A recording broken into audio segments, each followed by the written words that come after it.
Good morning. Today we are going to start our new chapter, that is limits and derivative. इसमें हम दो chapters का combination पढ़ेंगे जो कि लिमिट्स और डेरिवेटिव है. What is limit?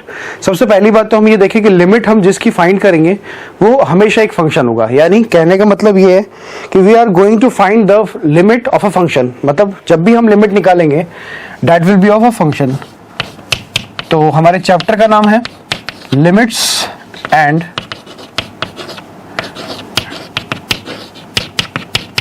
डेरिवेटिव्स. तो लिमिट्स एंड डेरिवेटिव में हम सबसे पहले तो डेफिनेशन लिख लेते हैं लिमिट्स की. लिमिट्स की डेफिनेशन क्या होती है?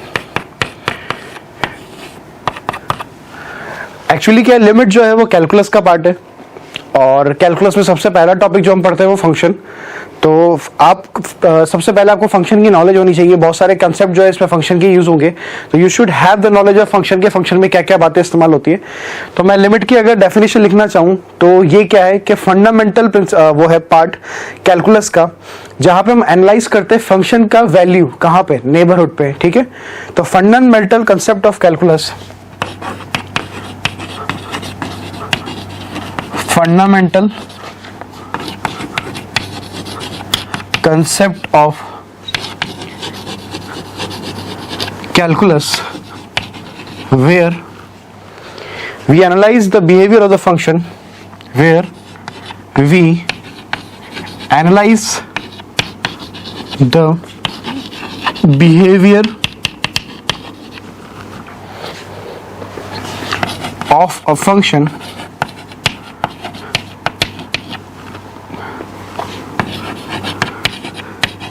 at a neighborhood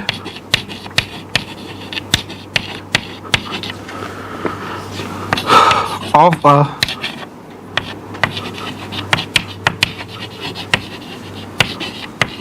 particular point. तो डेफिनेशन क्या है लिमिट्स की? Fundamental concept of calculus where we analyse the behaviour of the function at a neighbourhood of a particular point. कहने का मतलब क्या है, लिमिट जब भी हम कैलकुलेट करेंगे तो लिमिट जो है वो फंक्शन की किसी पर्टिकुलर पॉइंट पे कैलकुलेट करेंगे, पर एग्जैक्टली उस पर्टिकुलर पॉइंट पे नहीं निकालेंगे, उसके नेबरहुड पे निकालेंगे. नेबरहुड का मतलब either we will go from left side and either we will go from right side. And what is the meaning of left side and right side? इसका मतलब हम किसी भी पर्टिकुलर वैल्यू को लेफ्ट हैंड साइड से approach करेंगे और right hand side से अप्रोच करेंगे और नेबरहुड में उसकी वैल्यूज देखेंगे कि वो बिहेवियर क्या शो कर रहा है, उसके अकॉर्डिंग हम उसकी लिमिट डिसाइड करेंगे उसका लिमिट क्या आएगा. तो ये तो लिमिट की डेफिनेशन होगी. दूसरी बात, लिमिट में सबसे पहली चीज जो आपको जानने की है वो है LHL. LHL का मतलब होता है लेफ्ट हैंड लिमिट और the second thing is RHL. RHL का मतलब होता है राइट हैंड लिमिट. ठीक है, LHL का मतलब होगा लेफ्ट हैंड लिमिट. यानी अगर हम किसी पॉइंट को लेफ्ट की तरफ से अप्रोच कर रहे हैं तो हम क्या बोलेंगे, वो उस फंक्शन की लेफ्ट हैंड लिमिट है. जैसे मान लीजिए मैंने किसी पर्टिकुलर पॉइंट की बात की A, तो A को मैं लेफ्ट से अप्रोच कर रहा हूं, लेफ्ट से अप्रोच कर रहा हूं मतलब A की छोटी वैल्यूज के लिए मैं उसके लिए बात कर रहा हूं, और A को अगर मैं राइट से अप्रोच कर रहा हूं तो मुझे क्या मिलेगा, राइट हैंड लिमिट. इसका मतलब मैं A की बड़ी वैल्यू की तरफ से अप्रोच कर रहा हूं. For example if you take 2, अगर मुझे लिमिट निकालनी है x टेंडिंग टू 2 पे, इसका मतलब क्या है? इसका मतलब ये है कि मैं पहले 2 के लेफ्ट हैंड साइड से अप्रोच करूंगा. Means I will come through 1.5, then 1.7, 1.9, 1.99, 1.999. ये क्या है? Left hand limit. मतलब ये पॉइंट्स क्या होंगे जिस पॉइंट्स पे हम लेफ्ट हैंड लिमिट निकालेंगे. फिर राइट से अप्रोच करेंगे तो आई एम कमिंग फ्रॉम 2.4, 2.3, 2.1, फिर 2.90, 2.80, इस तरह से हम पहुंचते पहुंचते कहां तक पहुंच जाएंगे, 2 पे. तो यानी हम 2 पे लेफ्ट हैंड की तरफ से भी अप्रोच करेंगे और राइट हैंड की तरफ से भी अप्रोच करेंगे. तो दो तरह की लिमिट हम डिफाइन करते हैं, एक तो होता है आपका लेफ्ट हैंड लिमिट और एक होता है राइट हैंड लिमिट. ठीक है, अब दूसरी बात क्या आती है कि लेफ्ट हैंड लिमिट और राइट हैंड लिमिट को लिखते कैसे. सबसे पहले तो ये बताते हैं कि लिमिट को लिखते कैसे हैं. मान लीजिए हमने ऐसे लिखा limit x tending to a f(x). इसका मतलब क्या होगा? इसका मतलब ये होगा कि अगर मैं इस तरह से लिखता हूं तो x जो है ना वो a को क्या कर रहा है, टेंड. तो यहां पे लिखूंगा x is tending towards a. x जो है वो a की तरफ टेंड कर रहा है, टेंड कर रहा है मतलब इक्वलेंट नहीं है। अब टेंड कैसे कर सकता है? टेंड दोनों तरफ से कर सकता है, आइदर वो लेफ्ट से भी अप्रोच कर सकता है, आइदर वो राइट से भी अप्रोच कर सकता है। मतलब एक ही तरफ वो लेफ्ट से भी अप्रोच कर सकता है और राइट से भी अप्रोच कर सकता है। इसका मतलब इस तरफ से अगर हम बात करेंगे तो ये LHL होगा और इस तरफ से हम बात करेंगे तो वो RHL होगा। तो हम देख सकते हैं कि इस तरह से अप्रोच किया हम बहुत सारे पॉइंट्स है और एक ही तरफ हम अप्रोच किए, तो इसका मतलब हम क्या है, लेफ्ट हैंड लिमिट की बात कर रहे हैं, अदरवाइज हम राइट हैंड लिमिट की बात करेंगे। तो लिमिट को डिफाइन होने के लिए क्या होता है, लिमिट कब एग्जिस्ट करती है? लिमिट एग्जिस्ट करती है जब लेफ्ट हैंड लिमिट और राइट हैंड लिमिट क्या होती है, बराबर आती है। मान लीजिए हम बोल रहे हैं कि एक फंक्शन है limit x tending to a f(x) इस तरह से एग्जिस्ट कर रहा है, ऐसा लिखा हुआ है कि वो एग्जिस्ट कर रहा है। एग्जिस्ट कर रहा है मतलब जब x a को टेंड कर रहा है तो फंक्शन की हमें कुछ ना कुछ वैल्यू मिल रही है। इसका मतलब क्या है? This implies limit x tending to a minus f(x) बराबर होना चाहिए किसके? Limit x tending to a plus f(x) के। ये हमारा क्या होता है? ये हमारा लेफ्ट हैंड लिमिट होता है और ये क्या होता है? Right hand limit. यानी राइट हैंड लिमिट और लेफ्ट हैंड लिमिट दोनों बराबर आनी चाहिए, तभी हमारे फंक्शन की लिमिट एग्जिस्ट करती है। तो the must condition for the limit to exist is left hand limit and right hand limit should exist. अगर राइट हैंड लिमिट और लेफ्ट हैंड लिमिट एग्जिस्ट नहीं कर रही है, मतलब दोनों में से अगर कोई भी एग्जिस्ट नहीं कर रहा है, मतलब लेफ्ट हैंड लिमिट एग्जिस्ट नहीं कर रहा है, राइट वाला एग्जिस्ट कर रहा है, तो इसका मतलब क्या है? टोटल लिमिट जो है, कंप्लीट लिमिट, वो एग्जिस्ट नहीं करेगा। या फिर उल्टा बोलते हैं, दोनों में से अगर एक भी एग्जिस्ट नहीं कर रहा तो लिमिट एग्जिस्ट नहीं करेगा। दोनों एग्जिस्ट कर रहे हैं और दोनों की वैल्यू बराबर नहीं आ रही है तो भी लिमिट एग्जिस्ट नहीं करेगी। There are certain cases. सबसे पहला केस तो क्या, अगर दोनों ही एग्जिस्ट नहीं कर रहे हैं तो लिमिट भी एग्जिस्ट नहीं करेगी। दोनों में से अगर कोई भी एग्जिस्ट नहीं कर रहा तो भी लिमिट एग्जिस्ट नहीं करेगी। और तीसरी बात, दोनों लिमिट्स एग्जिस्ट कर रही है। कौन कौन सी? लेफ्ट हैंड लिमिट भी एग्जिस्ट कर रही है और राइट हैंड लिमिट भी एग्जिस्ट कर रही है। इसका मतलब क्या है? दोनों सेम नहीं आ रही। अगर दोनों इक्वल नहीं आ रही तब भी क्या है? लिमिट एग्जिस्ट नहीं करेगी। तो लिमिट एग्जिस्ट कब करेगी? जब लेफ्ट हैंड लिमिट हमने कैलकुलेट की। लेफ्ट हैंड लिमिट का मतलब limit x tending to a minus a से थोड़ा सा पहले नेबरहुड में f(x), limit x tending to a plus a से थोड़ा सा बाद में राइट हैंड लिमिट। अगर ये दोनों बराबर आती है, LHL बराबर RHL, इसका मतलब क्या है कि लिमिट एग्जिस्ट करेगी। तो याद रखें इस बात को, इफ LHL बराबर RHL then limit will exist। ठीक है, तो ये कुछ बातें हो गई। लेफ्ट हैंड लिमिट के बारे में बात करी, राइट हैंड लिमिट के बाद बात करी। लिमिट्स होता क्या है? ये function fundamental concept of calculus होता है, जहां पे हम क्या करते हैं, किसी पर्टिकुलर पॉइंट के नेबरहुड में फंक्शन की वैल्यू को निकालते हैं। अच्छा, पर्टिकुलर पॉइंट पे नेबरहुड की बात कैसे करेंगे वो आपको एक्सप्लेन करता हूं मैं। सबसे पहले आप लिख लीजिए, note it down.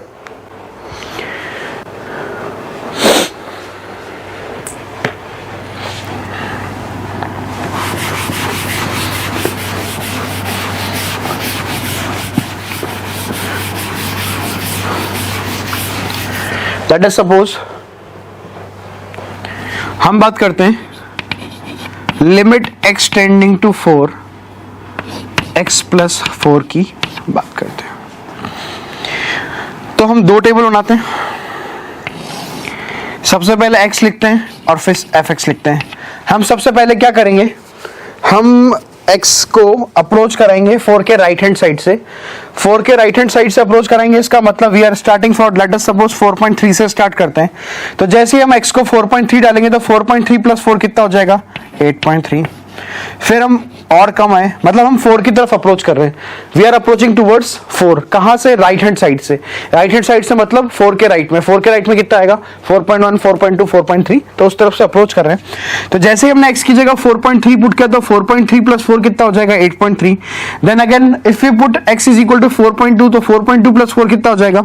8.2। Then again 4.1 it will become 8.1।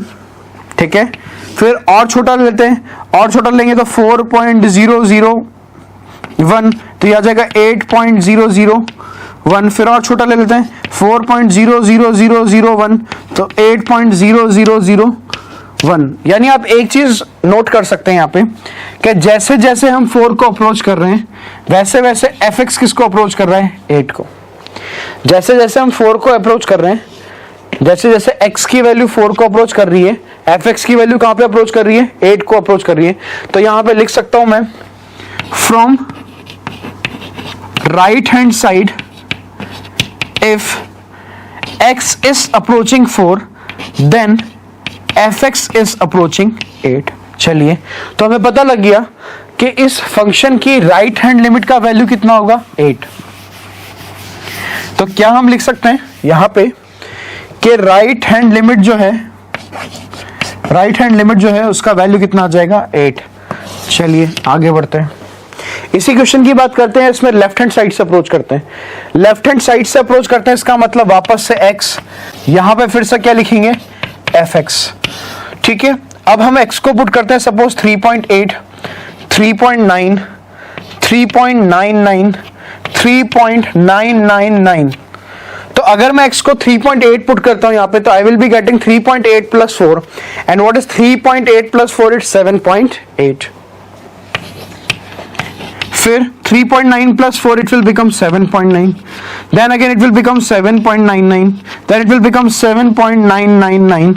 इसका मतलब क्या है, इसका मतलब जब x 4 को अप्रोच कर रहा है फ्रॉम लेफ्ट हैंड साइड, जब लेफ्ट हैंड साइड से x 4 को अप्रोच कर रहा है, तो fx किसको अप्रोच कर रहा है, यहां से भी आप देख सकते हैं कि fx जो है वो 8 को अप्रोच कर रहा है।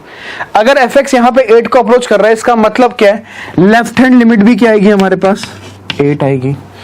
तो यहां से क्या बात क्लियर होती है कि लेफ्ट हैंड लिमिट भी 8 आ रही है और राइट हैंड लिमिट भी 8 आ रही है। इसका मतलब क्या हुआ, इसका मतलब यह हुआ कि LHL बराबर क्या आ रहा है, RHL। This implies limit x tending to 4, x plus 4 will exist and it will be equal to 8। वो 8 के बराबर आएगी, क्योंकि दोनों की वैल्यू कितनी आ रही है, सेम आ रही है। LHL की वैल्यू भी 8 आ रही है और RHL की वैल्यू भी 8 आ रही है। ठीक है, note it down.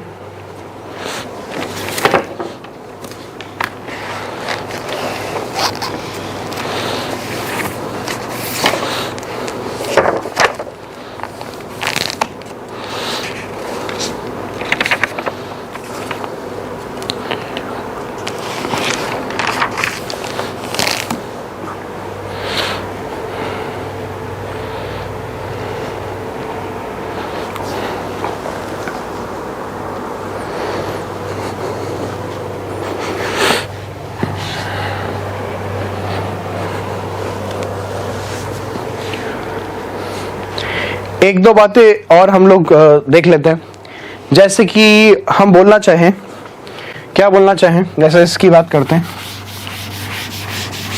Points to remember में लिख लीजिए, पॉइंट्स टू रिमेंबर है ना, points to remember, points to remember में सबसे पहला पॉइंट है, वो तो मैं बता चुके हैं आपको कि पहला पॉइंट तो था कि अगर लेफ्ट हैंड लिमिट और राइट हैंड लिमिट एग्जिस्ट करती है और दोनों सेम आती है, इसका मतलब है कि फंक्शन का लिमिट उस पॉइंट पे जहां पे वो टेंड कर रहा है, उस पॉइंट को, remembering I am saying again and again tends, I am not saying x is equal to a, मैं हमेशा टेंड्स की बात करूंगा। इस वाले क्वेश्चन की बात करूंगा तो मैं यहाँ पे ये नहीं बोलूंगा कि x क्या है, 4 के बराबर है।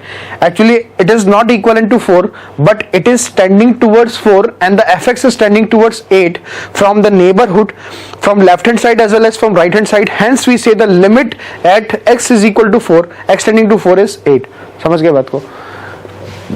पॉइंट्स टू रिमेंबर में सबसे पहला पॉइंट क्या है, अगर x टेंडिंग टू a लिखा हुआ है, that does not implies x is equal to a। ये आप समझ सकते हैं, x टेंडिंग टू a लिखा हुआ है, इसका मतलब ये नहीं होता है कि x किसको टेंड कर रहा है, a को टेंड कर रहा है। समझ गए बात को। मान लीजिए आपके पास लिखा हुआ है limit x tending to 5, limit x tending to 5 x square minus 25 upon x minus 5, ऐसे लिखा हुआ है। तो इसका मतलब आप x की जगह 5 डालोगे, यानी f ऑफ 5, तो ये तो अनडिफाइंड हो जाएगा, ये तो अनडिफाइंड हो जाएगा। क्यों, डिनोमिनेटर 0 बन गया आपका। I am talking about denominator only. तो आप x को अगर मैं बोला कि मुझे f ऑफ 5 चाहिए, तो f ऑफ 5 तो अनडिफाइंड हो गया, तो इसका मतलब क्या 5 पे लिमिट नहीं निकल सकती? ऐसा जरूरी नहीं है ना। क्यों? क्योंकि यहां तो हमने x को डायरेक्टली क्या पुट कर दिया, 5 पुट कर दिया। हमने तो ये माना ही नहीं कि जब x a को टेंड करता है तो it is not equal to क्या, x बराबर a। तो अगर हमने यहाँ पे x बराबर a डाल दिया, इसका मतलब फंक्शन ये था आपका, और फंक्शन में x की जगह 5 डाल दिया, तो फंक्शन क्या हो गया, नॉट डिफाइन हो गया, मतलब अनडिफाइन हो गया। पर लिमिट तो एग्जिस्ट कर सकती है। लिमिट कैसे एग्जिस्ट करेंगी देखेंगे। लिमिट x टेंडिंग टू 5, इसको फैक्टर कर सकता हूं मैं, इसको 5 का स्क्वायर लिख के, तो x स्क्वायर माइनस 5 का स्क्वायर यानी क्या हो जाएगा, ये हो जाएगा x plus 5 into x minus 5 divided by नीचे कितना लिखा हुआ है, x माइनस 5। तो x माइनस 5 से x माइनस 5 कैंसिल हो गया। सबसे पहला सवाल ये उठता है, क्या हम x माइनस 5 को x माइनस 5 से कैंसिल कर सकते हैं? यस, आप कैंसिल कर सकते हैं, क्योंकि जब x 5 को टेंड कर रहा है तो ये दोनों 0 को टेंड कर रहे हैं, तो आपस में कैंसिल हो सकते हैं। अच्छा, 0 को टेंड कर रहे हैं, 0 के बराबर नहीं है, इसलिए हम कैंसिल कर सकते हैं। तो x प्लस 5, अब x 5 को टेंड करेगा तो ये लिमिट किसको टेंड कर जाएगी, 10 को टेंड कर जाएगी। तो आप लेफ्ट हैंड साइड से अप्रोच कराएं चाहे राइट हैंड साइड से अप्रोच कराएं, वो पूरी लिमिट किसको टेंड कर जाएगी, 10 को टेंड कर जाएगी। तो सबसे पहला पॉइंट रिमेंबर करने का क्या था कि अगर x टेंडिंग टू a लिखा हुआ है, इसका मतलब ये आप मान के चलिए कि it is not equal to x बराबर a। क्यों? हो सकता है कि x बराबर a पे फंक्शन आपका अनडिफाइन हो जाए और उस पॉइंट पे आपकी लिमिट जो है वो एग्जिस्ट कर जाए। नेक्स्ट पॉइंट्स टू रिमेंबर में पहला पॉइंट ये हो गया। Write down the second point. Second point is at a point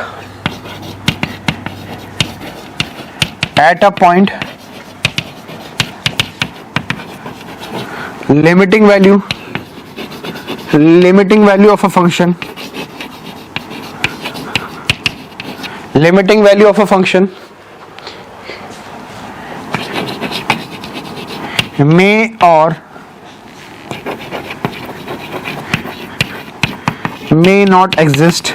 may or may not exist irrespective of function being defined or undefined,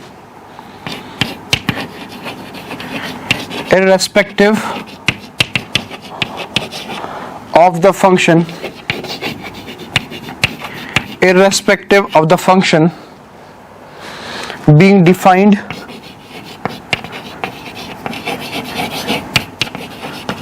or undefined at that point.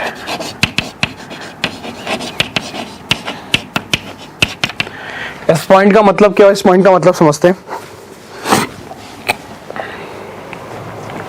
At a point limiting value of a function may or may not exist irrespective of the function being defined or undefined। सबसे पहली बात है कि limit exist कर रही है या नहीं कर रही है, ये कभी भी डिपेंड नहीं करेगा कि फंक्शन वहां पे डिफाइन हो रहा है या नहीं डिफाइन हो रहा है। Means calculation of limit at a particular point in the neighborhood will not depend on the function कि at that point the function is defined or not defined। समझ गए बात को? हमें उससे कोई मतलब नहीं है कि फंक्शन डिफाइन हो रहा है या अनडिफाइन हो रहा है। हमारा काम क्या है, हमें लिमिट कैलकुलेट करना है। लिमिट क्या होता है, एक तरह से लिमिटिंग वैल्यू होती है। कहां पे होती है? नेबरहुड में होती है, लेफ्ट हैंड लिमिट और राइट हैंड लिमिट। तो कभी भी हम इस बात पर ध्यान नहीं देंगे कि फंक्शन नॉट डिफाइन हो रहा है। फंक्शन अनडिफाइंड हो चाहे ना हो, उससे हमें कभी भी मतलब नहीं होना चाहिए। We have to calculate the limit at the point at the neighbourhood of that point, है ना, लेफ्ट हैंड लिमिट और राइट हैंड लिमिट। अगर हमारी लेफ्ट हैंड लिमिट और राइट हैंड लिमिट दोनों सेम नंबर को अप्रोच कर रही है, इसका मतलब क्या हमारी लिमिट है उस नंबर के बराबर आएगी और लिमिट एग्जिस्ट कर जाएगी। ठीक है, note it down, note down the second point.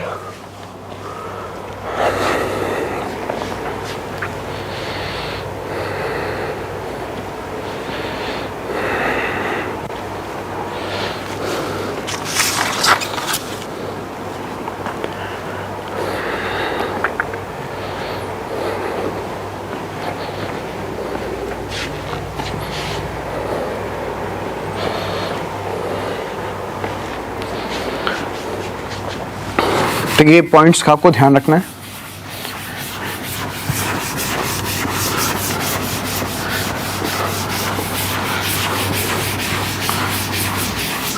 अगली बात,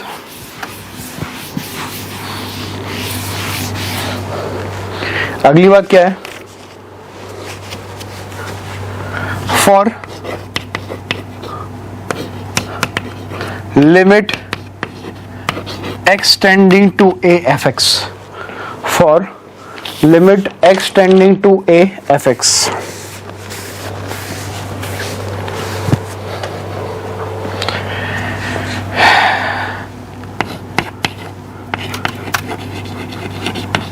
To calculate LHL, LHL का मतलब जो हमें लेफ्ट हैंड लिमिट को कैलकुलेट करना है, we have to follow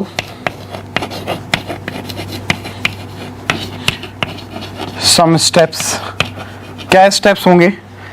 सबसे पहला होगा हमें लेफ्ट हैंड लिमिट निकालना है, तो लिखने का तरीका क्या होगा? x tending to a minus f x. a minus का मतलब a से थोड़ा सा छोटा वैल्यू, a से थोड़ा सा छोटा वैल्यू, इसका मतलब क्या है? मैं एक काम करता हूं, x को टेंड करा देता हूं a माइनस एच, x को टेंड करा देता हूं a से थोड़ा सा छोटा यानी a माइनस h.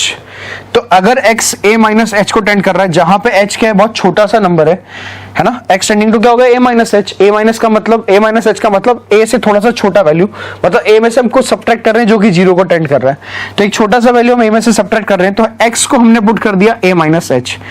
तो अब क्या होगा? जब x a माइनस h को टेंड करेगा, तो एक बात देख लीजिए कि जब x a को टेंड करेगा तो h किसको टेंड करेगा? जीरो को. जब x a को टेंड करेगा तो ऑब्वियस सी बात है h किसको टेंड करेगा? जीरो को. तो लिमिट बदल जाएगी. लिमिट क्या हो जाएगी? लिमिट हो जाएगी h टेंडिंग टू जीरो, है ना? और जहां पे fx लिखा हुआ था उसकी जगह क्या आ जाएगा? f of a minus H.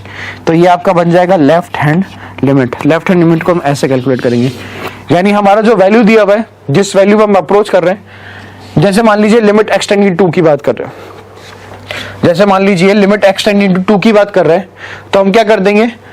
पूरे फंक्शन में x की जगह पर 2 माइनस एच पुट कर देंगे और लिमिट चेंज हो जाएगी क्या? h tending to zero.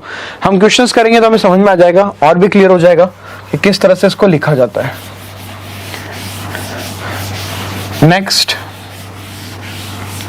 Next क्या हो जाएगा? Steps for RHL. Steps for RHL, तो इसका मतलब उसको किस तरह से लिखा जाएगा? Limit x tending to a plus f x. इसका मतलब a से थोड़ी सी बड़ी वैल्यू, इसका मतलब मैं x को टेंड कराऊंगा a प्लस एच. तो जब x a को टेंड करेगा तो h अभी भी जीरो को टेंड करेगा, तो लिमिट किस में कन्वर्ट हो जाएगी? Limit x tending to, sorry, limit क्या हो जाएगी? h tending to zero, f of क्या हो जाएगा? a plus h. तो ये क्या हो जाएगा? RHL, left hand limit, sorry right hand limit. तो राइट हैंड लिमिट और लेफ्ट हैंड लिमिट जब बराबर आएगी, इसका मतलब हम बोल सकते हैं कि x tending to a f x वो क्या करेगा? एग्जिस्ट करेगा.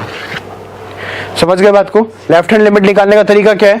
हम x को टेंड कराएंगे क्या, या हम ऐसे बोल सकते हैं, ऐसे बोल सकते हैं, हम x की जगह पुट कर देंगे a माइनस एच. हमने क्या किया? x की जगह पुट कर दिया a माइनस एच. ऐसे बोल देते हैं, टेंड ना करवा के ऐसे बोल देते हैं, पुट कर देते हैं. और यहाँ पे भी x को क्या पुट कर देते हैं? a plus H. अगर हमने x को a प्लस एच पुट किया है, तो जब x a को टेंड करेगा तो यहाँ पे a आ जाएगा, तो a माइनस ए कितना हो जाएगा? जीरो. तो h जीरो को टेंड करेगा, है ना? और यहाँ पे भी सिमिलर केस हो जाएगा कि जब x a को टेंड करेगा तो h किसको टेंड करेगा? जीरो. यानी दोनों ही सूरतों में लिमिट जो है वो h टेंडिंग टू जीरो हो जाएगी, चाहे वो LHL हो चाहे RHL हो. LHL के लिए फंक्शन में x की जगह पुट कर देंगे a माइनस एच. a क्या होगा? वो वाला पॉइंट जिस पर हम लिमिट कैलकुलेट कर रहे हैं. और RHL में हम x की जगह क्या पुट कर देंगे? a plus h. तो हमारा क्वेश्चन बहुत इजी हो जाएगा. तो LHL और RHL को करने का तरीका ये होता है. अब LHL और RHL को कैसे समझा जाए, उसके लिए हमें क्या करना पड़ेगा? कुछ एग्जाम्पल्स करने पड़ेंगे. तो first of all we will see some simple examples, है ना? I will write the questions according to the category. मैंने क्वेश्चंस को कैटेगरी वाइज डिवाइड किया है. जैसे पहला कैटेगरी जो हम क्वेश्चंस का करने वाले हैं वो है डायरेक्ट सब्स्टिट्यूशन मेथड. हमें कुछ नहीं करना, डायरेक्टली सब्स्टिट्यूट करना है value. Second will be our rationalisation method, factorisation method, है ना? सेकंड हमारा फैक्टराइजेशन होगा, थर्ड हमारा रैशनलाइजेशन होगा. Next will be by using some standard limits. कुछ स्टैंडर्ड लिमिट्स का यूज करके हम उसको सॉल्व करेंगे. और कुछ सवाल और जहां पे हम देखेंगे कि राइट हैंड लिमिट और लेफ्ट हैंड लिमिट से कैसे सवाल को सॉल्व किया जाता है. ठीक है, note it down.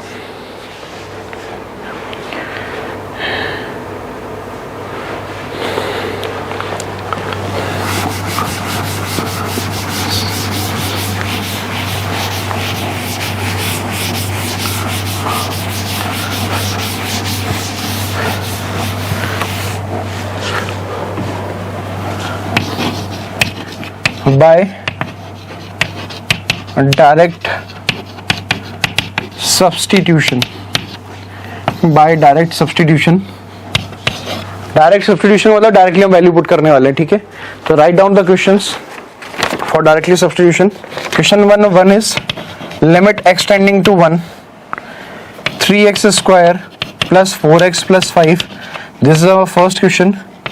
Question number 2 is limit x tending to 2 x square minus 4 upon x plus 3. Question number 3 is limit x tending to 0 root of 1 plus x plus root of 1 minus x divided by क्या आ जाएगा 1 plus x. Question number 4 limit x tending to 1 1 plus x minus 1 का whole square divided by 1 plus x square. Question number 5 limit x tending to 0 ax plus b divided by cx plus d. Question number 6 limit x tending to 0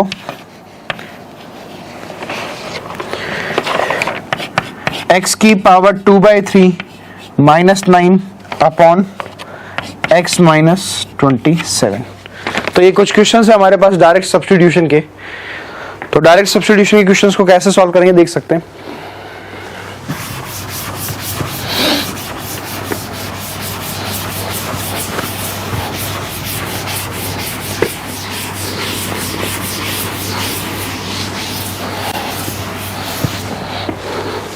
जैसे पहला सवाल है limit x tending to 1 3x square plus 4x plus 5। तो पहला सवाल है limit x tending to 1 3x square plus 4x plus 5। तो direct substitution का मतलब है हम x की जगह डायरेक्ट क्या पुट कर देंगे 1। अच्छा x की जगह 1 तभी पुट कर रहे हैं जब हमारे पास कोई ऐसी कंडीशन नहीं आ रही जहां पे फंक्शन हमारा अनडिफाइंड हो रहा हो। तो ऐसी कोई कंडीशन तो हमारे पास आ ही नहीं रही, यानी हम जैसे x को टेंड कराएंगे तो ये किसको टेंड कर जाएगा, it will B 3 into 1 square plus 4 into 1 plus 5। तो it will become 3 plus 4 plus 5 and it will become 12। तो ये हमारा आंसर हो जाएगा क्वेश्चन का। क्वेश्चन नंबर 2 की बात करते हैं। क्वेश्चन नंबर 2 है हमारा limit x tending to 2 it will become x square minus 4 upon x plus 3। अच्छा, अगर हम x को 2 पुट करते हैं यहाँ पे या 2 को टेंड कराते हैं तो x स्क्वायर किसको टेंड करेगा 4 को, है ना। x को अगर हम 2 टेंड कराते हैं तो x स्क्वायर किसको टेंड करेगा 4 को, और 4 माइनस 4 क्या हो जाएगा 0। डिनोमिनेटर की बात करें तो x को 2 टेंड करेंगे तो डिनोमिनेटर 5 को टेंड करेगा। इसका मतलब क्या है फाइनाइट, ऊपर 0 मिल रहा है और नीचे कितना मिल रहा है 5। इसका मतलब क्या है 0 अपॉन समथिंग तो हमारे पास कितना आता है 0 आता है, और ये कहीं पे भी अनडिफाइंड नहीं है। इसका मतलब क्या हो जाएगा, इसका मतलब ये हो जाएगा कि इसका वैल्यू कितना हो जाएगा 0 हो जाएगा। क्वेश्चन नंबर 3 की बात करते हैं। क्वेश्चन नंबर 3 है, यहीं से देख लेते हैं डायरेक्टली। हम x को 0 टेंड कराते हैं। अगर हम x को 0 टेंड कराते हैं तो अंडर रूट के अंदर 1 प्लस एक्स को टेंड करेगा 1 को, ये भी 1 को टेंड करेगा और नीचे कितना टेंड करेगा 1 को। तो 1 प्लस 1 कितना होगा 2, 2/1 कितना होगा 2। तो इसका तो हम डायरेक्टली आंसर देख सकते हैं कितना आएगा 2। Next question number 4। Question number 4 is limit x tending to 1। I think you have understood the concept कि हमें करना क्या एक्चुअली 1 प्लस एक्स स्क्वायर। जब मैं x को 1 टेंड कराऊंगा तो x माइनस 1 किसको टेंड करेगा 0 को, 0 का स्क्वायर कितना हो जाएगा 0। तो न्यूमरेटर में तो 1 बचेगा और डिनोमिनेटर में कितना बचेगा 1 प्लस जब मैं x को 1 टेंड कराऊंगा तो डिनोमिनेटर 2 को टेंड करेगा। तो answer will be what 1 plus 1 minus 1 का स्क्वायर अपॉन 1 प्लस 1 का स्क्वायर। तो it will become 1 plus 0 divide by 1 plus 1। कुल मिला के आंसर आ गया 1/2। क्वेश्चन नंबर 5 भी बहुत आसान है। x को 0 टेंड कराएंगे तो न्यूमरेटर टेंड करेगा b को और डिनोमिनेटर टेंड करेगा d को। तो फिफ्थ वाले का आंसर कितना आ जाएगा, फिफ्थ वाले का आंसर आ जाएगा हमारे पास b/d। Then we will talk about question number 6। 6 will be limit x tending to 0 x की power 2/3 minus 9 upon x minus 27। जब x 0 को टेंड करेगा तो न्यूमरेटर तो माइनस 9 को टेंड करेगा, डिनोमिनेटर माइनस 27 को। तो it will become 0 minus 9 divide by 0 minus 27। तो इट विल बी 9 अपॉन 27। कुल मिला के कितना आ गया 1/3।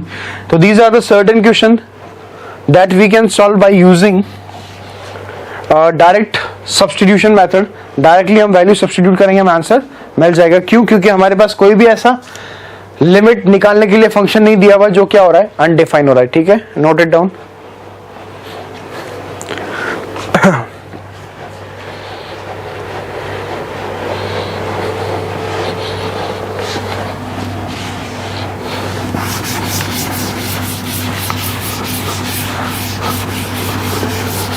Let's move further.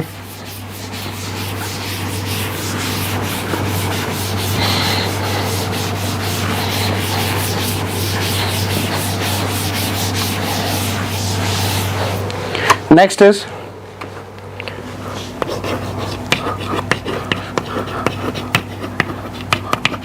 by factorization method. अगला मेथड है हमारा फैक्टराइजेशन। फैक्टराइजेशन में सबसे पहला सवाल,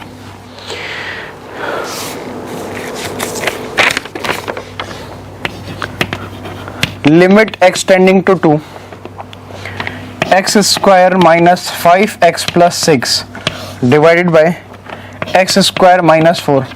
First of all, check what is going to happen if we put x is equal to 2. What will happen if we put x is equal to 2 directly? तो हमें क्या मिलेगा, हम देख सकते हैं कि यहाँ पे हमें मिलेगा 2 का square it is 4 minus 5 into 10 5 into 2 10 4 minus 10 is minus 6 plus 6 0। Numerator में हमें 0 मिलेगा और 0 डिनोमिनेटर में मिलेगा।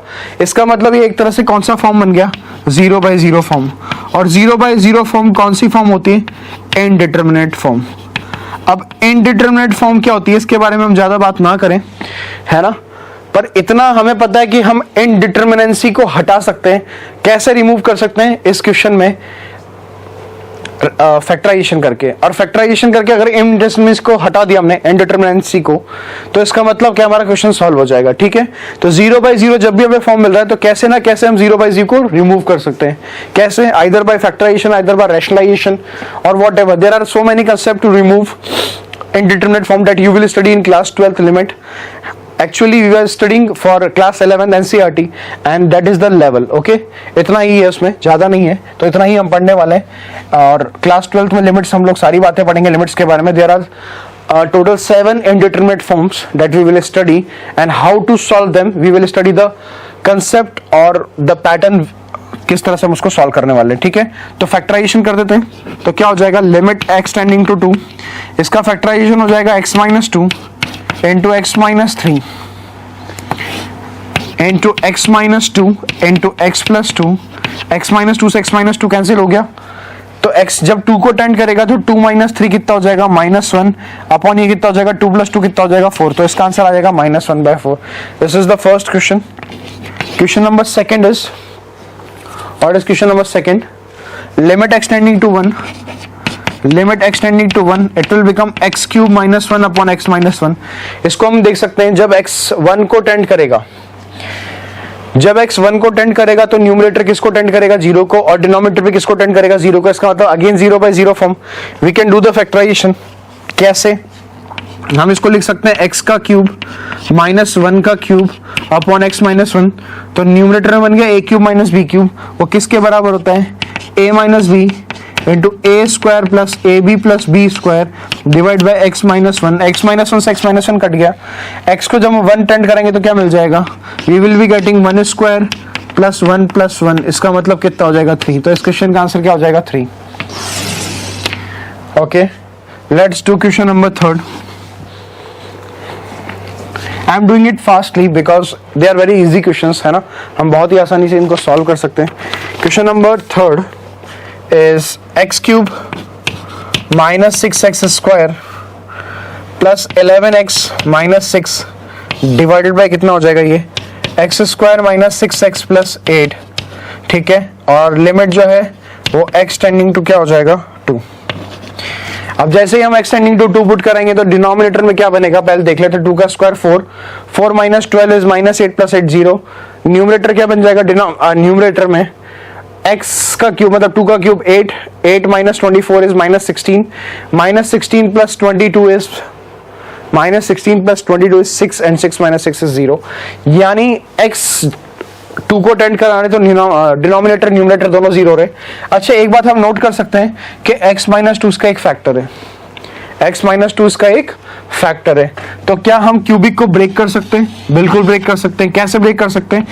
अगर इसको x बराबर 2 सेटिस्फाई कर रहा है तो हमने थ्योरी ऑफ इक्वेशंस में पढ़ा है कि अगर कोई भी वैल्यू क्यूबिक को सेटिस्फाई करता है तो उसका एक फैक्टर बन जाता है। किस तरह से? अगर मान लीजिए इसको -2 सेटिस्फाई करता तो x + 2 इसका एक फैक्टर होता, पर इसको 2 सेटिस्फाई कर रहा है, इसका मतलब x - 2 इसका एक फैक्टर होगा। अब हम क्या करेंगे? x - 2 से इसको डिवाइड कर देंगे। किसको? x³ - 6x² + 11x - 6 है, तो हमें यहाँ एक क्वाड्रेटिक का फैक्टर मिल जाएगा। और जो भी हमें क्वाड्रेटिक का फैक्टर मिलेगा उसको हम यहाँ लिख देंगे। डिवाइड बाय डिनोमिनेटर में कितना हो जाएगा? इसका फैक्टर कर लेंगे। इसके फैक्टर क्या हो जाएंगे? I think it will B x - 2 × x - 4। ठीक है, तो x - 2 से x - 2 को कैंसिल कर देंगे और x की जगह क्या पुट कर देंगे? 2। तो अब डिनोमिनेटर न्यूमरेटर दोनों ही जीरो नहीं बनेंगे और हमें आंसर मिल जाएगा। तो डिवाइड करना आपको अच्छे से आता है। x - 2 को आप क्यूबिक से डिवाइड कीजिए, रिमाइंडर कितना आ जाएगा? 0। और यहाँ पे आपको एक क्वाड्रेटिक का फैक्टर मिल जाएगा, उस क्वाड्रेटिक के फैक्टर को आप यहाँ लिख दीजिए x - 2 से मल्टीप्लाई करते हुए, तो आपको आंसर मिल जाएगा। ठीक है, next is question number 4। Question number 4 is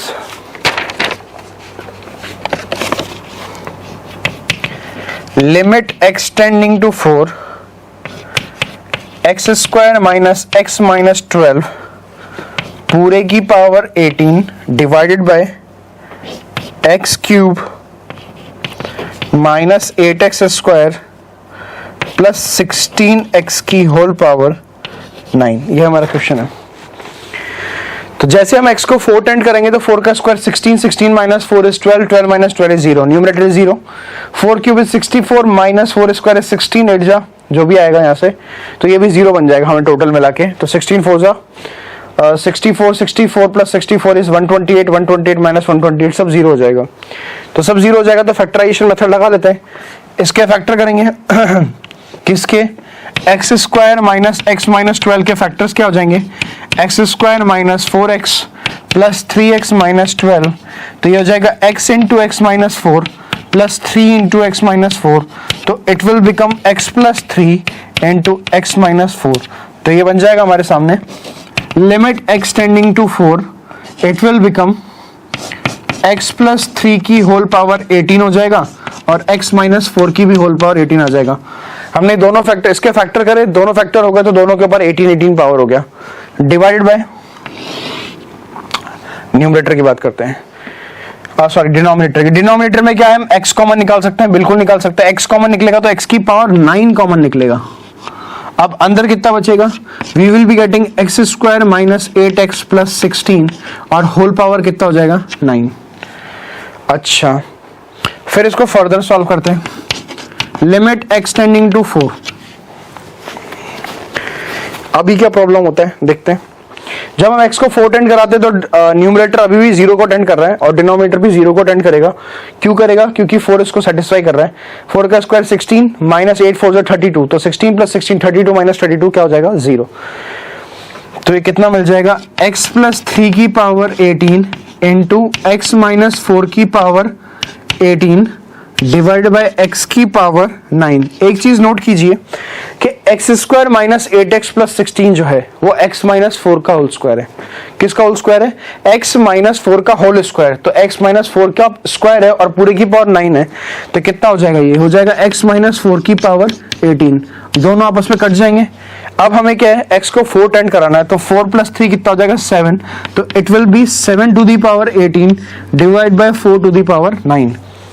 यहाँ पे 4 पुट कर देंगे तो 4 टू द पावर 9 और यहाँ पे 4 पुट करेंगे तो 4 + 3 7, 7 की पावर 18। तो answer will be 7 to the power 18 divide by 4 to the power 9। तो these are some question of factorisation method. Note it down.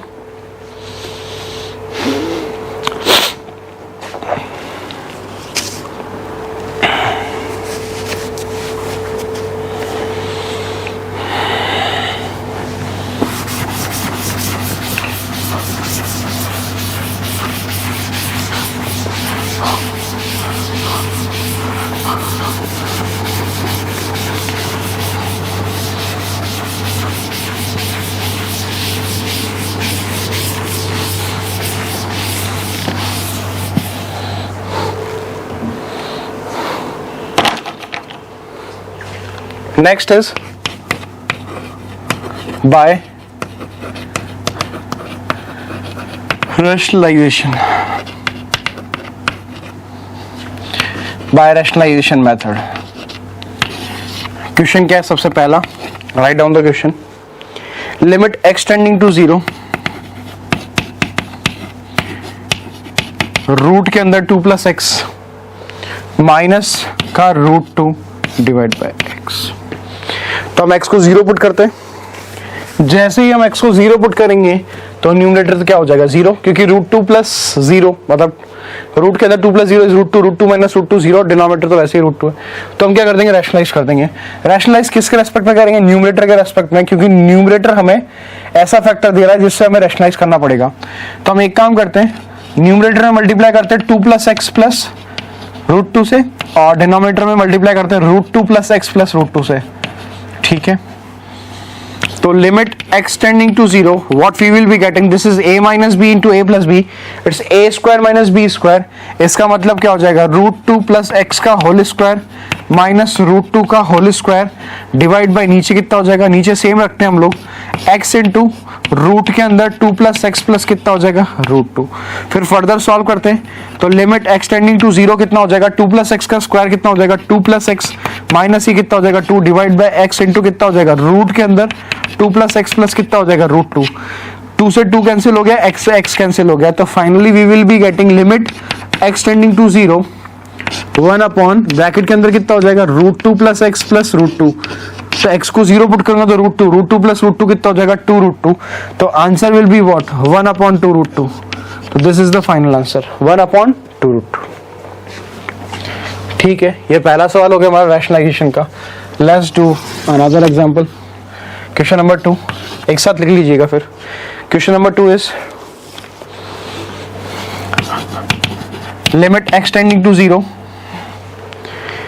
x upon root के अंदर a प्लस एक्स माइनस के अंदर root a minus x, x upon root of a plus x minus root of a minus x. इसको rationalise करना है.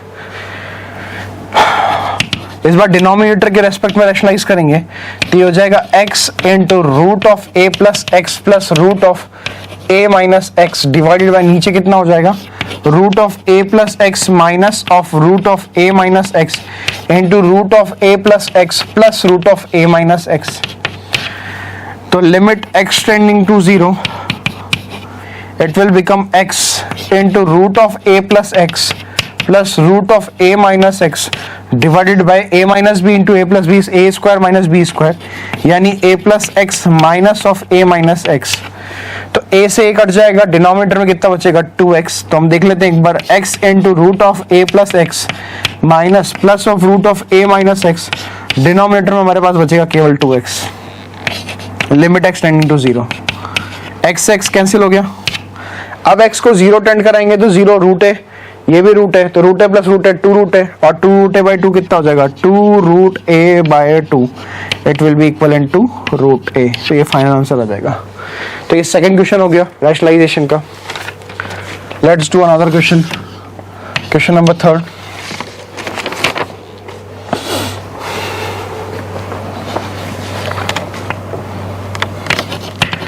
Limit x tending to 4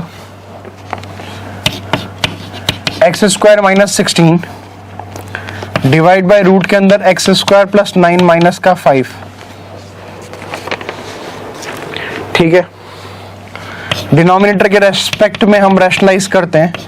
x square minus 16 multiply में क्या आ जाएगा? रूट के अंदर एक्स स्क्वायर प्लस 9 प्लस 5, और डिनोमिनेटर में क्या आ जाएगा? एक्स स्क्वायर प्लस 9 माइनस का कितना आ जाएगा? 25. हम डायरेक्टली मल्टीप्लाई कर दिए, आप देख सकते हैं किस तरह से लिखा जाएगा उसको. तो एक्स स्क्वायर प्लस 9 माइनस 25, इसका मतलब क्या हो जाएगा? X square minus 16, x square minus 16 cancel हो जाएगा. तो what we will be left behind? Limit x tending to 4 it will become under root के अंदर एक्स स्क्वायर प्लस 9 प्लस का 5. ठीक है, x को 4 पुट कराएंगे तो 4 का स्क्वायर 16, 16 प्लस 9 कितना हो जाएगा? 25. 25 का अंडर रूट कितना हो जाएगा? 5, और 5 प्लस 5 कितना हो जाएगा? 10. तो the final answer of this question will be 10. Note it down. These all are the example of single rationalization. अभी तक हमें जितने भी एग्जाम्पल किए सब में एक बार रैशनलाइजेशन किया. अब हम ऐसा एग्जाम्पल देखते हैं जिसमें हमें 2 बार रैशनलाइजेशन करेगा. तो राइट डाउन द क्वेश्चन, 2 बार रेशनलाइजेशन करेंगे इसमें हम। Question is limit x tending to 4, 3 minus root of 5 plus x divided by 1 minus root of 5 minus x, multiply करते हैं 1 plus root of 5 minus x से और डिवाइड भी करते हैं 1 plus root of 5 minus x से, फिर मल्टीप्लाई करते हैं 3 plus root of 5 plus x से divided by 3 plus root of 5 plus x. तो हम देख सकते हैं जब इसको इससे मल्टीप्लाई करेंगे तो it will become a plus b into a minus b. तो लिमिट x टेंडिंग टू 4 कितना हो जाएगा, 9 माइनस 5 प्लस एक्स हो जाएगा। और क्या बचेगा हमारे पास न्यूमरेटर में, ये बचेगा, इसके साथ कोई छेड़छाड़ नहीं हुई। डिनोमिनेटर की बात करते हैं तो a minus b into a plus b यानी a square minus b square बचेगा। एंड लास्ट में क्या बचेगा, 3 plus root of 5 plus x. चलिए 9 में से 5 जाएगा तो 4 बचेगा, 4 माइनस एक्स हो जाएगा। और यहाँ पे कितना हो जाएगा, ये तो 4 माइनस एक्स हो गया, ये चीज़ वैसी की वैसी। 1 प्लस रूट ऑफ कितना हो जाएगा, 5 माइनस एक्स। यहाँ कितना बचेगा, 1 minus 5 is minus 4, minus 4 plus x यानी एक्स माइनस 4, ये एक्स माइनस 4 बचेगा। और ये बचेगा 3 plus root of 5 plus x. ठीक है, अभी भी क्या चल रहा है, लिमिट x टेंडिंग टू 4 चल रहा है। ये दोनों आपस में कट जाएंगे, एक क्या आएगा माइनस, तो मैं लिख देता हूँ माइनस का 1 plus root of 5 minus x divided by 3 plus root of कितना हो जाएगा, 5 प्लस एक्स। अब x को 4 पुट करो तो 4 पुट करने पे तो ये तो 1 हो जाएगा, 1 प्लस 1 कितना हो जाएगा 2, यानी न्यूमरेटर में तो मिल जाएगा -2। यहाँ पे 4 पुट करेंगे तो 5 प्लस 4 हो जाएगा 9, 9 का रूट कितना हो 3, 3 प्लस 3 कितना हो जाएगा 6, तो इट विल बी -1/3। ठीक है, डबल रेशनलाइजेशन का क्वेश्चन भी हमने देख लिया। ठीक है, तो we have seen a lot many questions of factorisation method, rationalisation method, और हमने रैशनलाइजेशन फैक्टराइजेशन के साथ साथ क्या देखा कि डायरेक्ट सब्स्टिट्यूशन मेथड को कैसे सॉल्व किया जाता है। ठीक है, चलिए नोट इट डाउन।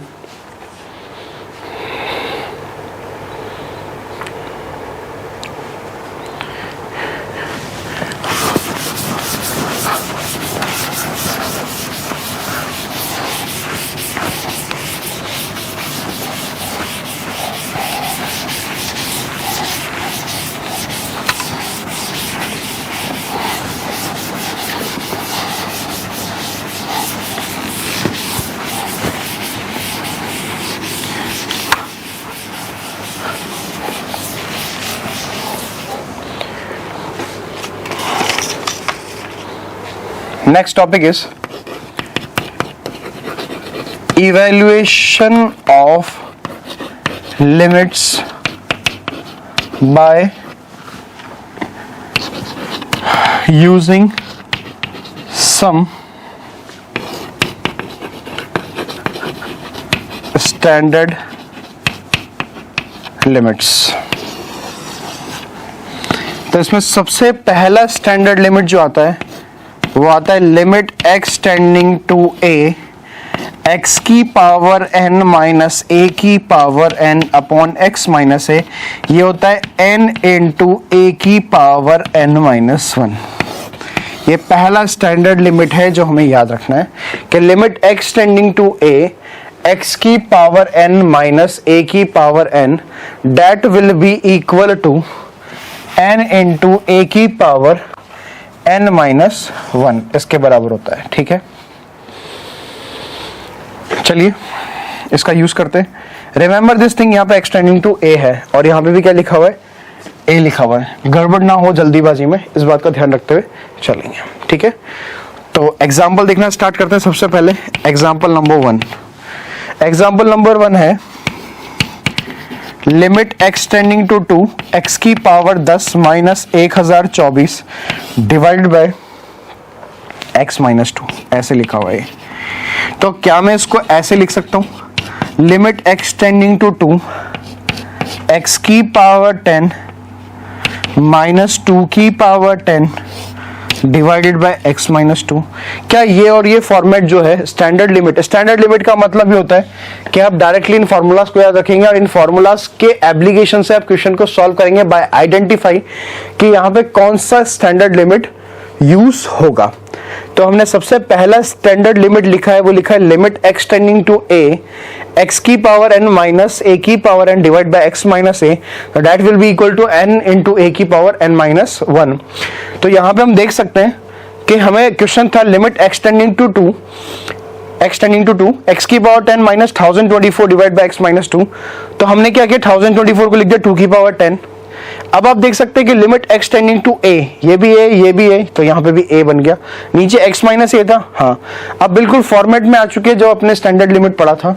तो इसका आंसर हम डायरेक्टली लिख सकते हैं, किसके बराबर होता है इसका आंसर, n इंटू a की पावर n माइनस 1। n मतलब कितना, n है यहाँ पे 10 इंटू a मतलब 2 की power n minus 1, n minus 1 10 minus 1, तो ये जाएगा 10 इंटू 2 की पावर 9, यानी ये हो जाएगा 10 इंटू 2 की पावर 9 कितना होता है, 512 होता है, यानी हो जाएगा 5120। जो भी आएगा आंसर, आंसर से मतलब नहीं, हमें ये समझ में आना चाहिए कि किस तरह से हमने सवाल को सॉल्व किया है। This was the first question. Let's do example number 2।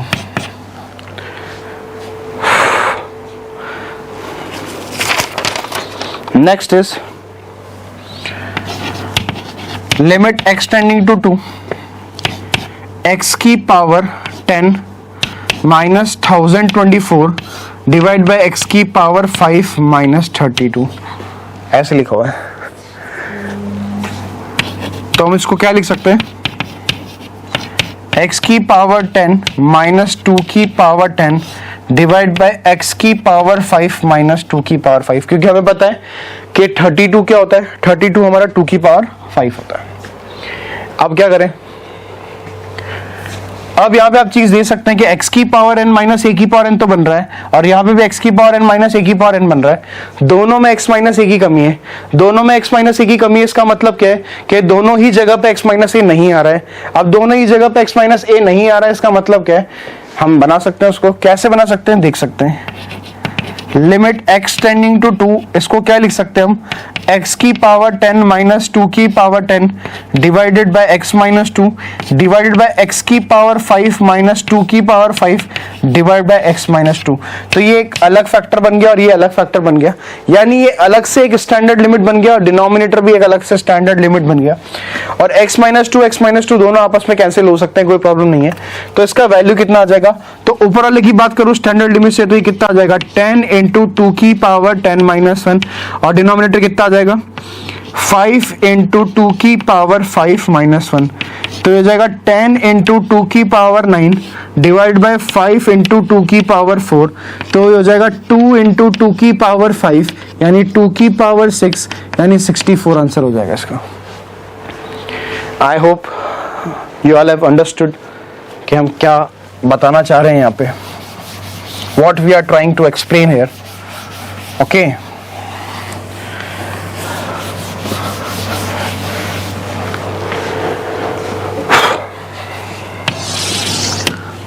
let's do some more questions. Next question is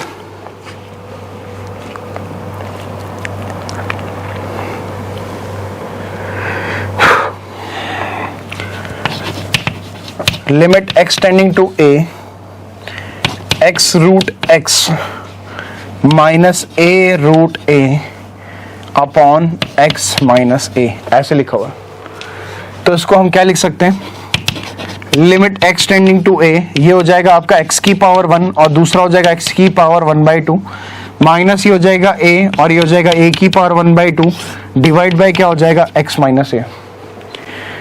तो it will become limit x tending to a, x की पावर क्या हो जाएगा 3/2 माइनस a की पावर भी क्या हो जाएगा 3/2 अपॉन x माइनस a। तो ये फिर से स्टैंडर्ड लिमिट में चेंज हो गया और x भी उसको टेंड कर रहा है जो यहाँ पे लिखा हुआ है a। तो answer will be what, n into a की पावर n माइनस 1, यानी आंसर विल बी 3a/2। ठीक है, और क्वेश्चंस देखते हैं।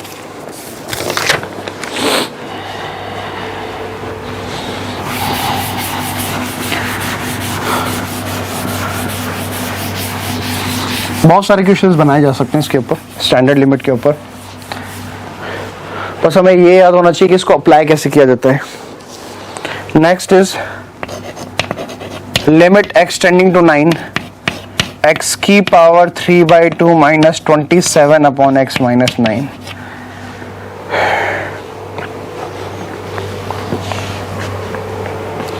अब एक बात आप सोचिए कि यहाँ पे लिमिट जो है x की वो किसको टेंड कर रही है, वो 9 को टेंड कर रही है। अगर वो 9 को टेंड कर रही है इसका मतलब क्या है, इसका मतलब ये है कि यहाँ पे 9 का फैक्टर आना चाहिए। अब यहाँ पे x की पावर 3/2 आ रहा है, इसका मतलब क्या है, यहाँ पे 9 की पावर 3/2 होना चाहिए। तो जरा हम 9 की पावर 3/2 को कैलकुलेट करके देख लेते हैं।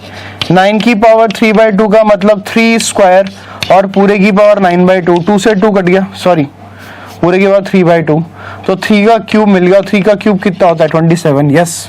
तो 27 को हम क्या लिख सकते हैं, 9 की पावर 3/2। तो limit x tending to 9 x की पावर 3/2 माइनस इसको लिख सकते हैं 9 की पावर 3/2 अपॉन x माइनस 9। तो ये फिर से स्टैंडर्ड लिमिट में कन्वर्ट हो गया, x की पावर n माइनस a की power n upon x minus a, and that is equal to what, n, what is n, 3/2 into a की पावर n minus 1, तो it will become 3/2 into 9 की power 1/2। 3/2, 9 का root कितना होता है 3, that is equal to 9/2। इस question का answer 9/2 आ जाएगा। ठीक है, तो ये हमारे कुछ क्वेश्चंस हो गए स्टैंडर्ड लिमिट के, note it down.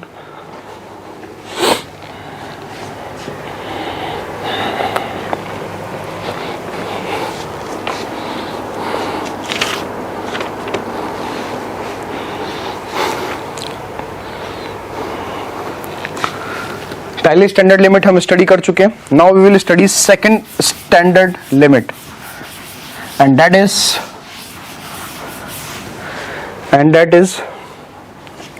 Second one, limit x tending to 0 sin x upon x, उसका वैल्यू किसके बराबर आता है, 1 के बराबर आता है।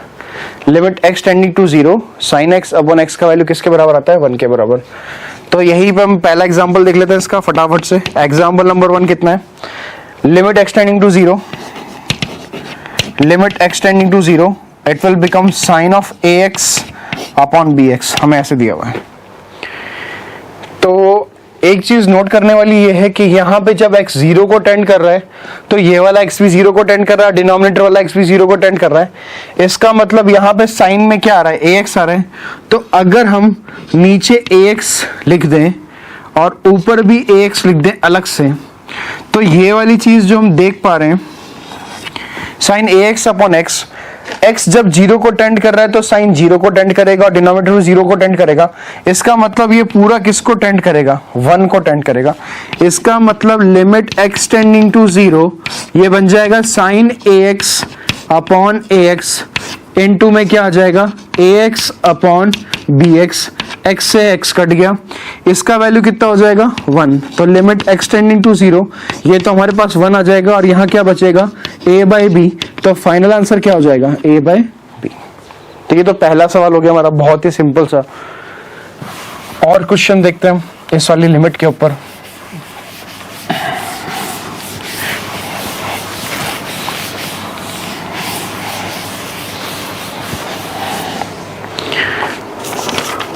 Write down the second question. Second question is limit x tending to 0 sin ax upon sin bx। Same type का सवाल आ गया, बस डिनोमिनेटर में sin bx आ गया। तो एक काम कर सकते हैं, यहाँ पे bx से डिवाइड कर देते हैं और bx से मल्टीप्लाई करते हैं, और यहाँ पे क्या करते हैं न्यूमरेटर में भी यही काम करते हैं कि हम ax से मल्टीप्लाई कर देते हैं और ax से डिवाइड कर देते हैं। तो ये क्या बनेगा हम देख सकते हैं, इसको ब्रेक कर लेते हैं। Limit x tending to 0 it will become sine ax upon ax, ठीक है। इनटू में क्या आ जाएगा ax, डिनोमिनेटर में क्या हो जाएगा sine of bx upon bx, into में क्या आ जाएगा bx, इसकी वैल्यू किसको टेंड करेगी जब x 0 को टेंड करेगा 1 को, ये भी किसको टेंड करेगा 1 को, और ये भी टेंड करेगा 1 को। तो हमारे पास क्या बच जाएगा, we will be getting limit x tending to 0 ax upon bx, और x से x कट जाएगा तो आंसर क्या आ जाएगा a बाय b। ये हमारा सेकंड क्वेश्चन हो गया। क्वेश्चन नंबर थर्ड,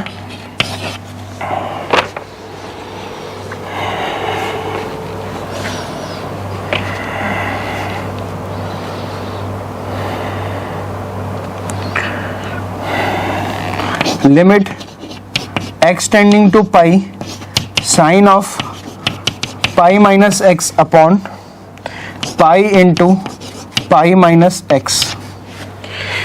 अब एक चीज हम देख सकते हैं कि यहाँ पे x किसको टेंड कर रहा है, पाई को। जब x पाई को टेंड कर रहा है तो साइन पाई माइनस एक्स इसको टेंड करेगा 0 को, क्योंकि x पाई को टेंड करेगा तो पाई माइनस पाई 0 को टेंड करेगा और साइन 0 0 को टेंड कर जाएगा। डिनोमिनेटर में ऐसा होगा, यानी ये जो चीज लिखी हुई है ये पूरी किसको टेंड कर जाएगी 1 को, यानी आंसर क्या आ जाएगा इसका, तो सिंपल सा आंसर आएगा 1 बाय पाई। बहुत सिंपल क्वेश्चन था ये तो। Next,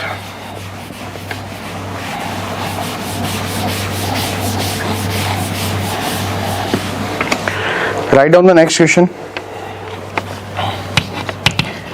Limit x tending to 0 cos of 2x minus 1 divided by cos x minus 1। इसको कैसे करेंगे,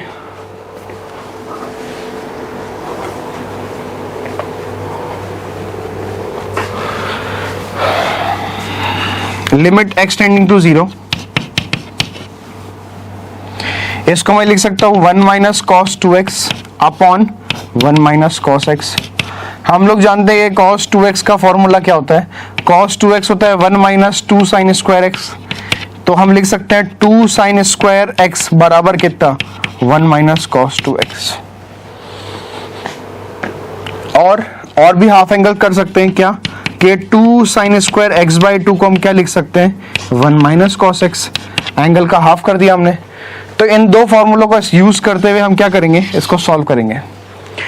तो 1 माइनस कॉस 2x को हम क्या लिख सकते हैं, we will write it by 2 sine square x divide by it will become 2 sine square x by 2। तो 2 से 2 तो कैंसिल हो गया। अच्छा, हम लोग एक फॉर्मूला और जानते हैं, लिमिट x टेंडिंग टू 0, ये हमारे पास बन रहा है साइन स्क्वायर x अपॉन नीचे बन रहा है sine square x by 2। Sine x का फॉर्मूला क्या होता है, साइन x होता है 2 sine x by 2 sorry, sine x क्या होता है 2 sine x by 2 cos x by 2। तो उसका स्क्वायर कितना हो जाएगा 4 sine square x by 2 cos square x by 2 divided by sine square x by 2। तो ये और ये कट गया। x किसको टेंड कर रहा था 0 को, तो cos 0 किसको टेंड करेगा 1 को, तो 4 1 जा कितना हो जाएगा 4। तो इस क्वेश्चन का आंसर हो जाएगा 4। Note it down.